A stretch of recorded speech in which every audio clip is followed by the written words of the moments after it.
여러분 새해 복 많이 받으십시오. 저는 경기도의 건설교통위원회 소속 양주 출신의 박태희 의원입니다. 제가 정치를 이제 처음 시작하게 된 거는 일단 제가 저희 지역구에 지금 현재 국회 예결위원장으로 계신 정성호 예결위원장님 사무실에 한 2006년도 제가 한 하반기부터 비서로 이제 시작을 했습니다.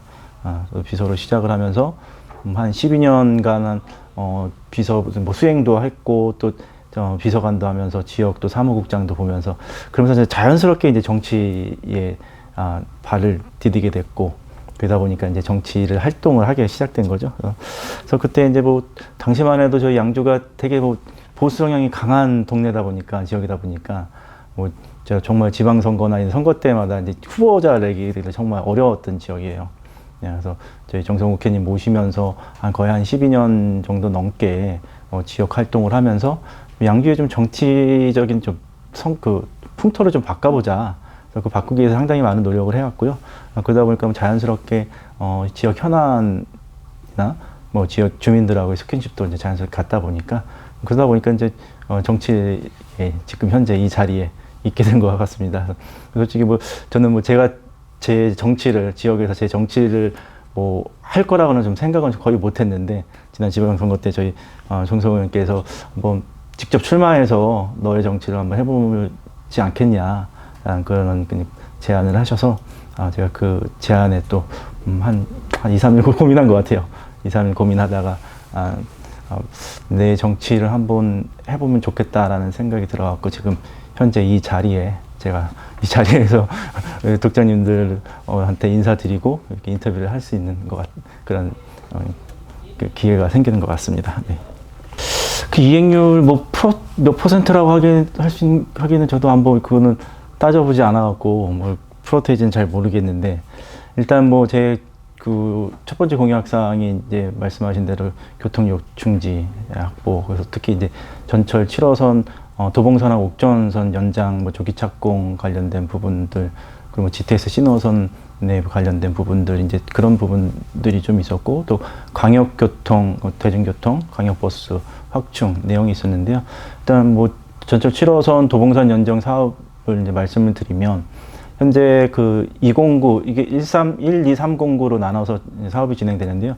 209는 지금 착공이 진행됐습니다. 착공해서 지금 공사 중이고 109하고 309는 지금 지난해 사업자가 선정이 되어 갔고요. 지금 겨울이라서 아직 공사는 못하고 있는데 조만간 빠른 시일 내로 착공이 돼서 공사가 시작될 것 같고 그리고 GTX 신호선 같은 경우에는 지금 예비 타당성 조사가 통과되고 지난해 12월에 기본계획 설립 고시가 일단 기본계획 고시가 이루어져 갔고요.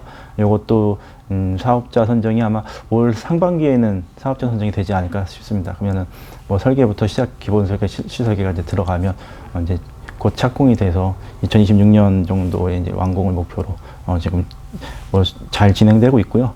그리고 지금 옥정하고 포천의 7호선 연장이 예탑 연재 사업으로 지난해 거의 확정이 됐어요.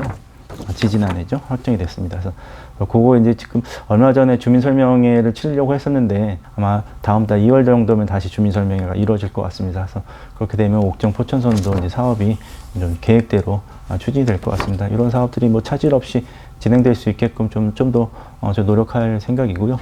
그리고 이제 광역버스 관련된 부분도 지금 현재 양주시에서 잠실역까지 가는 교통버스가 운행 중에 있고 또 양주 덕정에서 또 상봉역까지 가는 광역버스 현재 운행 중에 있습니다.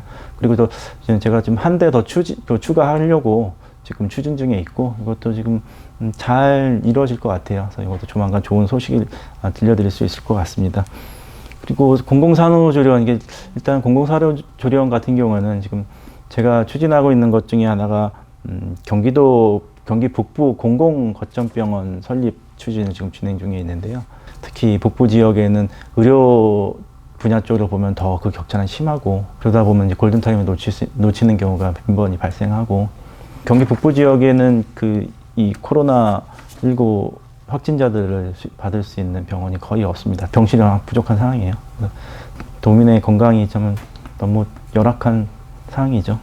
그래서 그거를 좀 한번 개선을 해야 되겠다는 생각이 들어서 일단 경기 북부 공공거점병원 설립을 추진하려고 일단 집행부에다 일단 제안도 했고, 또 집행부에서도 경기 의료원이 지금 6개 병원이 운영되고 있잖아요.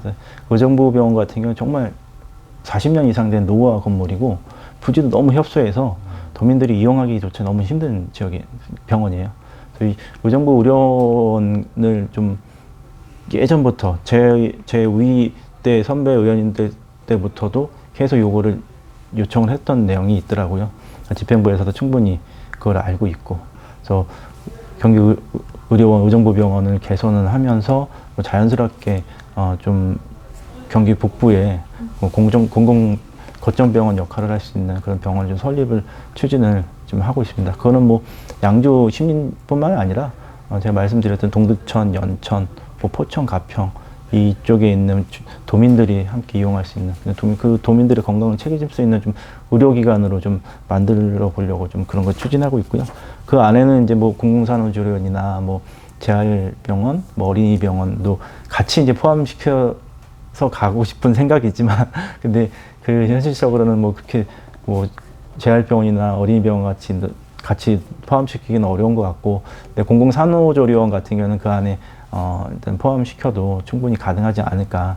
그래서 그런 부분들을 지금 추진하고 있습니다. 그래서 뭐 제가 내세웠던 공약들은 뭐 대표적인 공약들은 그런 부분에서는 지금 하나씩 지금 추진되고 있고, 또 그 외쪽에 이제 주민 편의생활 시설 같은 경우에도 뭐 체육시설이나 아니면 문화시설 같은 것도 지금 현재 뭐 저희 정성 국회의원님 뭐 하고 또 시의 이성훈 시장님하고 또 도의회, 시의회 같이 지금 함께 그런 것들 개선하기 위해 좀 노력을 하고 있는 상황입니다. 네. 청년 기본소득은 이제 제가 전반기 보건복지위원회 하면서 그 관련된 뭐 예산이나 뭐 조례 다 뭐 심의하면서 많은 얘기가 오갔었는데요. 저는 기본적으로 청년 기본소득을 포함한 이제 저희가 지금 현재 뭐 전국민 기본소득도 얘기가 나오고 있잖아요. 저는 기본적으로는 이 부분에서는 저는 찬성하는 입장이에요. 예. 그 이유는 이제 제가 지금 현재 저희가 뭐 4차 산업혁명이다, 뭐 AI다, 뭐 얘기가 나오고 있고, 그래서 그러면서 자연스럽게 이게 일자리의 일부분들은 뭐 바뀌거나 아니면 없어지거나 그럴 수밖에 없는 상황이잖아요. 지금으로도 봐도 우리가 뭐 공장이나 아니면 그 열악한 노동 현장, 뭐 단순 노동을 하시는 분들의 그 일자리가 이미 많이 없어졌어요. 많이 자동화가 되면서 그런 일자리들이 없어지고, 또 앞으로의 어떤 일자리들이 또 없어지고 새롭게 생길지는 모르겠지만, 그런 것들을 대비해서는 일단은 뭐 사회적 보장 제도들이 지금도 잘 갖춰져 있지만 그거보다 더 높은 사회적 보장 제도가 필요하지 않냐라는 좀 기본적인 그런 생각이고요. 그래서 뭐 솔직히 저희는 뭐 지금 당장의 뭐 일자리를 걱정하고 기본소득이 뭐 없어도 가능할지는 모르겠지만, 그렇지 않은 사회적 약자라고 할 수 있는 그 노동 현장에서, 또 단순 노동 현장에서 하시는 일을 하시는 분들은 일자리가 없어지는 경우잖아요. 그런 분들을 위한 기본소득 같은 경우는 필요하지 않을까. 그런 측면에서 뭐 지금 경기도에서 하고 있는 청년 기본소득이나 또 지금 얘기 나온 농민 기본소득 같은 당장 전국민 기본소득을 하기에는 뭐 사회적 합의가 이루어지지 않고서는 좀 어려운 상황이고, 또 정치적인 문제, 또 경제적인 문제를 따져봤을 때는 그는 당장은 뭐 어려운 상황이겠지만, 일단 뭐 직업군이나 아니면 세대별로 나누어져서 그냥 뭐 범주형 뭐 기본소득이라고 할 수 있을까요? 뭐 경기도에서 추진하고 있는 게 어떤 범주형 기본소득이라고 할 수 있는 거잖아요. 그래서 그런 기본소득을 시작을 하게 되고 나서 나중에 이게 또 전 국민 기본소득으로 좀 발전할 수 있는 그런 판이 마련돼야 되지 않을까. 저는 기본적으로는 그렇게 생각하고 있습니다. 네. 일단 뭐 제일 중요한 건 교통 인프라들이 이제 좀 만들어져야 되는데, 아까 서두에도 말씀드렸듯이 이제 그런 부분들은 어느 정도 갖춰지고 있습니다. 뭐 전철 7호선 연장 사업이나 GTS-C 뭐 광역철도 사업들, 그리고 뭐 수도권 제2외곽 순환도로도 이제 지금 공사가 진행 중에 있고요. 근데 가장 중요한 문제가 현안 문제가 양주가 이제 3번 국도를 동쪽과 양주를 가운데로 지나가고 있어요. 그러니까 동쪽하고 서쪽이 이제 나눠지는 거죠. 그러다 보니까 동쪽과 서쪽의 이제 균형 발전에 저희도 경기도에서도 계속 얘기하는 이 균형 발전 얘기하는 것처럼 이 양주시 내에서도 이제 균형 발전에 대한 얘기가 자꾸 나오는 거죠. 동쪽은 뭐 신도시도 조성되고 전철도 들어오고 GTX 신호선도 들어오고 하는데 그에 반면에 서쪽에는 약간 좀 읍면 지역이다 보니까 좀 상대적으로 낙후돼 있다라고 생각들 하시는 분들이 계십니다. 그래서 그런 균형 발전에 있어서 좀 뭔가 좀 보완이 필요한 부분이어서 네, 다행스럽게도 저희가 지금 그 서쪽의 균형 그 발전을 좀 이렇게 빠르게 급성장시킬 수 있는 그런 안들이 지금 마련되어 있어요. 그래서 서울하고 양주의 고속도로를 서쪽으로 이제 연결시키는 부분도 지금 추진하고 있고, 예. 그리고 주민들을 오랜 소건사업이었던 30권 국지도라고 있는데 그것도 지금 거의 한 20년 동안 못하던 걸 지금 공사가 진행되고 있고요. 그 공사가 끝나고 나면 개통이 된다고 하면 바로 송추 IC에서 외곽순환도로를 바로 연결시킬 수 있는 고속도로 연결시킬 수 있는 그런 여건이 마련되고 또 뭐 양주 역세권 개발이나 또 테크노밸리 그리고 은남 산업단지 같은 그런 좀 산업단지들을 지금 조성을 하고 있기 때문에 자연스럽게 해서 서쪽 지역도 발전이 될 것 같습니다. 그래서 또 LH에서 시행하고 있는 뭐 신도시 택지개발지구 또 민간에서 하고 있는 신도시 계획도 지금 진행하고 있고 해서 그런 면에서 그런 부분들이 이제 뭐 지금까지 되게 지지부진했던 사업들인데 지금은 자연스럽게 동쪽 지역이 이제 커지고 이제 이쪽이 잘 마무리가 돼가는다 보니까 자연스럽게 이쪽에 이제 서쪽에 있는 사업들이 이제는 또 그 빛을 볼 수 있는 그런 이제 계기가 될 것 같습니다. 그래서 그 부분들이 이제 가장 큰 문제고, 그래서 저희가 해결을 현안하는 사업이고요. 다음으로는 이제 뭐 이제 미세먼지 또 관련된 또 저희 양주가 이제 약간 분지 형태예요. 근데 공기 순환이 이게 싹 좋지가 않아요. 그러니까 타 지역에 비해서 뭐 양주도 그렇지만 포천도 마찬가지고요. 타 지역에서부터 조금 미세먼지 농도가 높다 보니까 아까 말씀드렸듯이 지금 신도시가 형성이 돼서 이제 젊은 층의 신혼부부나 젊은 층 가족들이 들어오고 영유아들이 이제 자꾸 늘어나다 보니까 이 미세먼지에 관련된 민원이 상당히 많이 들어오고 있어요. 그래서 그거를 이제 어떻게 해결해야 될지 이제 저희도 고민 중이고, 네.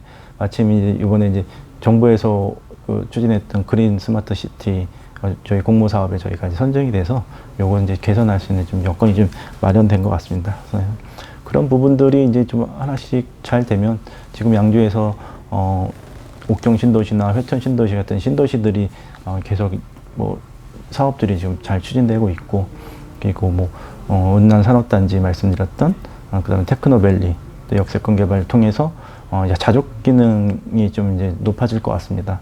양주가 신도시가 이제 형성이 되면서 인구가 유입되는데 이 자족 기능이 좀 떨어져 있는 상황이거든요. 그래서 약간 그 신도시들이 배드타운 역할밖에 안 되는, 그러니까 저희 이기 신도시가 특히 그렇잖아요.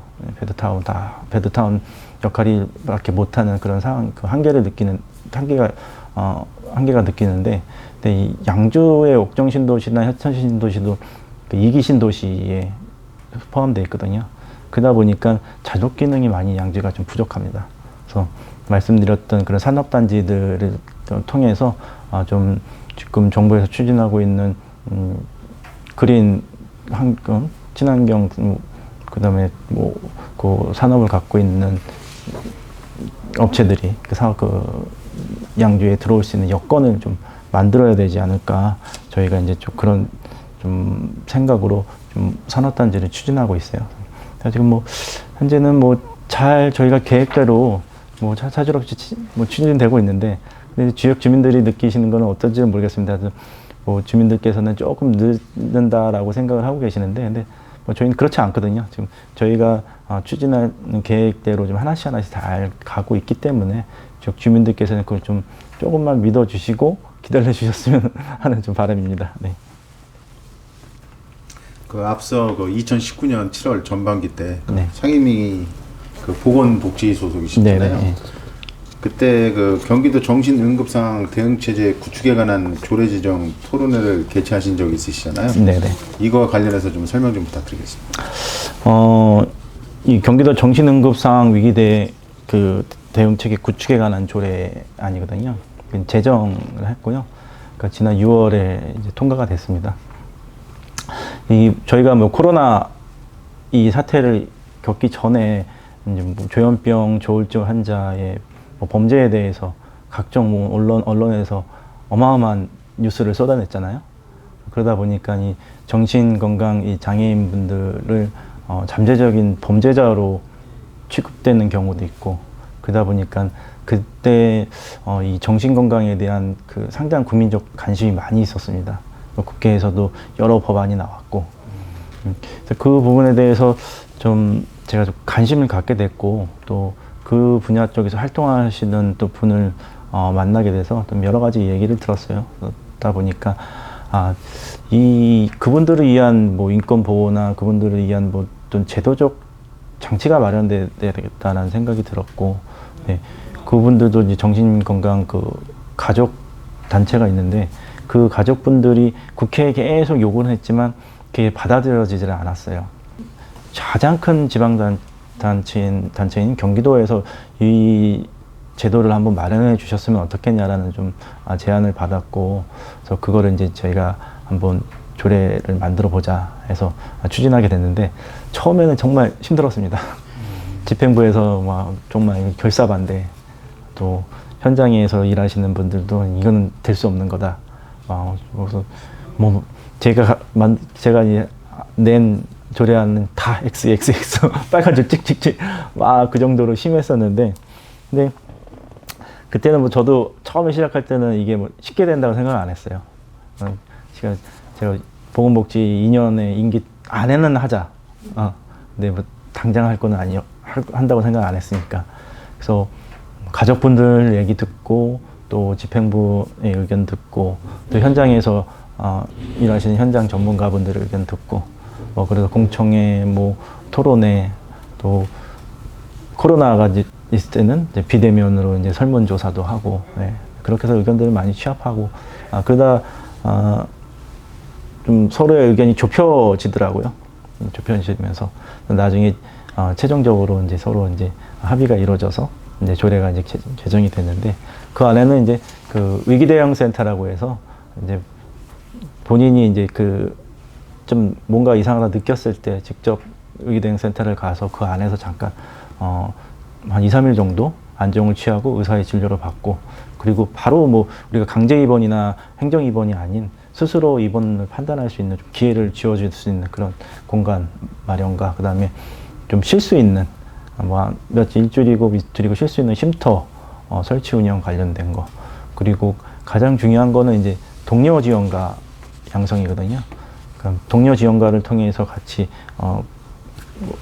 동료 지원가한테 뭐 자기가 본인이 그동안 뭐 얘기 못했던 부분들도 서로 얘기하고 뭐 그런 그 활동을 할 수 있는 그런 분들을 좀 양성을 하자. 근데 동료 지원가는 이제 직접 본인이 정신 건강을 앓고 이제 어느 정도의 사회 복귀를 하신 분들이 동료 지원관으로 활동할 수 있는 뭐 그런 양성 프로그램을 만드는 뭐 그런 여러 가지 제도를 규정을 했는데요. 그래서 가족분들이 상당히 좋아하세요. 가족분들이 가장 요구했던 게 그런 뭐 동료 양성가나 동료 지원가 양성이나 이제 위기 대응 센터에 가진 쉼터 그런 부분이었거든요. 그런 부분들이 일단 경기도에서 먼저 이제 시작이 되다 보니까 그분들이 상당히 좋아하셨고, 지금 용인에 있는 경기도 그 정신병원이 있어요. 그 안에 이제 설치가 되어 있습니다. 위기 대응 센터가. 그래서 지금 뭐 시작이 됐고, 그래서 되게 고마워하시고, 제가 그거를 하면서 정말 힘들었지만 나중에 조례가 통과가 되니까 정말 뿌듯하더라고요. 정치하기 잘했다는 생각이 좀 들더라고요. 그래서 그런 면에서는 좀 제 이제 스타일이 뭐 좀 하나를 하더라도 이제 너무 급하게 하지 않고 하나씩 밟아나가는 그런 거를 이제 좀 하고 있는데, 그래서 그런 면에서는 제가 그분들을 만나서 듣고 또 서로 의견을 조율한다 보니까는 오히려 저한테는 더 공부가 되더라고요. 그래서 그러면 이 조례는 정말 제가 너무너무 잘했다라는 제 스스로 칭찬을 한번 했었는데, 예, 이제 앞으로 이 조례가 더 다른 의원님들이 좀 개정을 해서 또 좀 더 정말 잘 이루어지는 좀 그런 조례가 됐으면 좋겠습니다. 네. 일단 뭐 저는 경기 북부가 좀 지금보다 더 큰 발전을 이뤄내려면 분도를 해야 된다는 거는 뭐 기본적으로 찬성은 합니다. 기본적으로 찬성을 하는데, 근데 이제 이게 그 분도에 있어서 여러 가지 뭐 걸림돌들이 많잖아요. 해결할 것들이 뭐 법률적인 문제도 그렇고. 일단은 뭐 제일 가장 큰 거는 사회적 합의를 이뤄내야 되는데, 도청의 소재지를 어디다 둘 것인가가 저는 제일 나중에 큰 문제가 될 것 같아요. 그런 사회적 합의가 없이는 이게 법률이 개정이 된다고 해도 쉽지는 않을 것 같다라는 생각이 들더라고요. 그래서 그런 그 법률을 개정하기 전에 그런 사회적 합의를 어떻게 도출해낼 것인가. 더군다나 지금 고양시는 이제 100만이 넘었잖아요. 예. 그러면 100만이 넘어서 특례시 뭐 얘기도 나오고 있고, 남양주도 지금 100만을 바라보고 커져가고 있고, 제3기 신도시도 조성이 되면 100만이 넘어가기는 뭐 시간 문제인 것 같고, 이런 그 서울하고 인접해 있는 도시들은 이 분도에 대해서는 큰 지금 뭐 생각은 없으신 것 같아요. 오히려 뭐 특례시 관련된 게 더 주요 현안이지.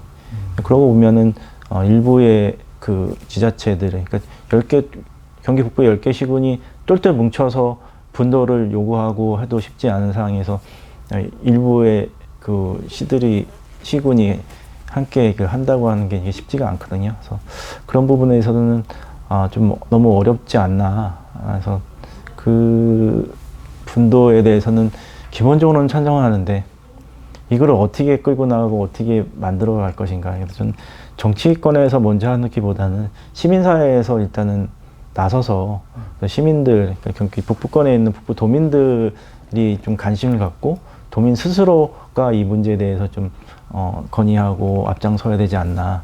정치권에서 한다고 해서는 좀 어렵지 않을까라는 좀 생각이 듭니다. 그래서 가장 중요한 거는 뭐 10개 시군의 그 합의가 먼저 이루어지고 그 다음에 진행이 돼야 되지 않나라는 좀 생각이 듭니다.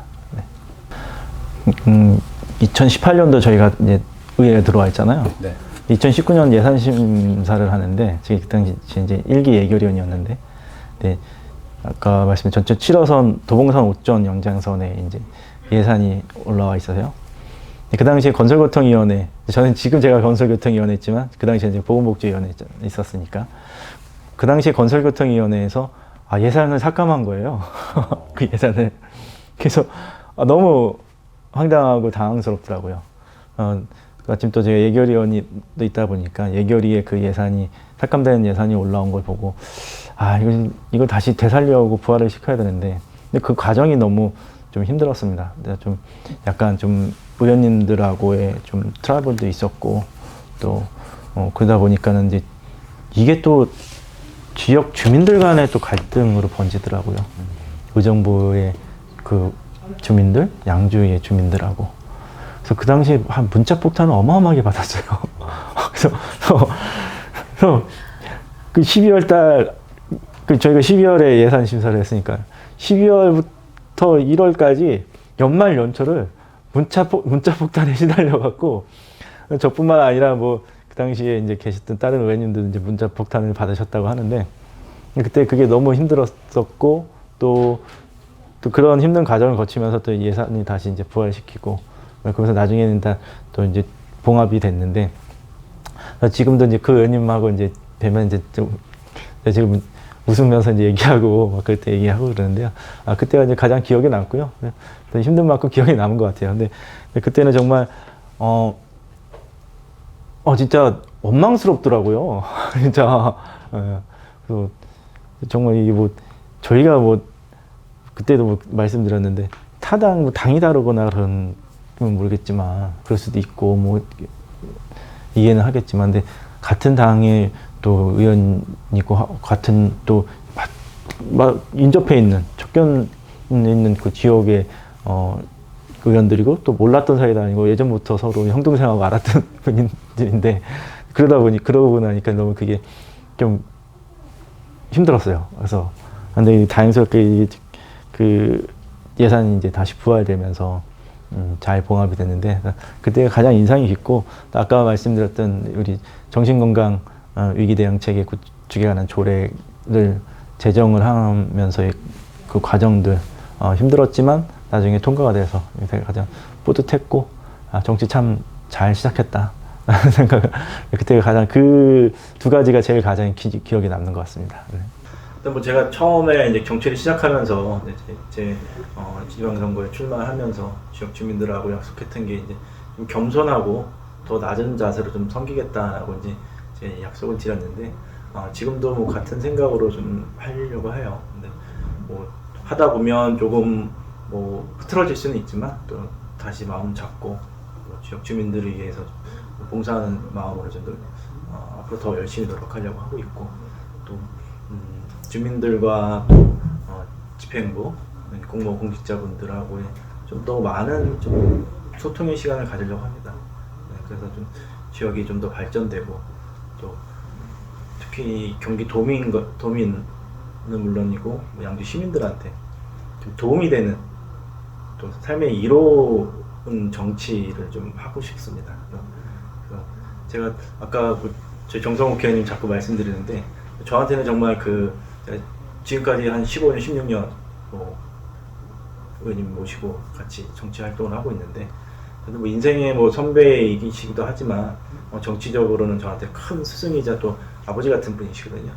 그래서 저희 정성욱 의원님하고 오랫동안 같이 좀 지역을 위해서 그동안 노력했던 것들이 지금에 와서 이제 하나씩 결과가 나오고 성과로 이루어지는 것을 보면서 그분에 대한 영향을 참 많이 받았어요. 지역 주민들하고 많은 소통을 하고 또 그 지역 주민들한테 정말 도움이 되고 이로운 정치를 한번 해보고 싶고요. 꼭 그렇게 하기 위해서 더 최선을 다해서 노력할 생각입니다. 네.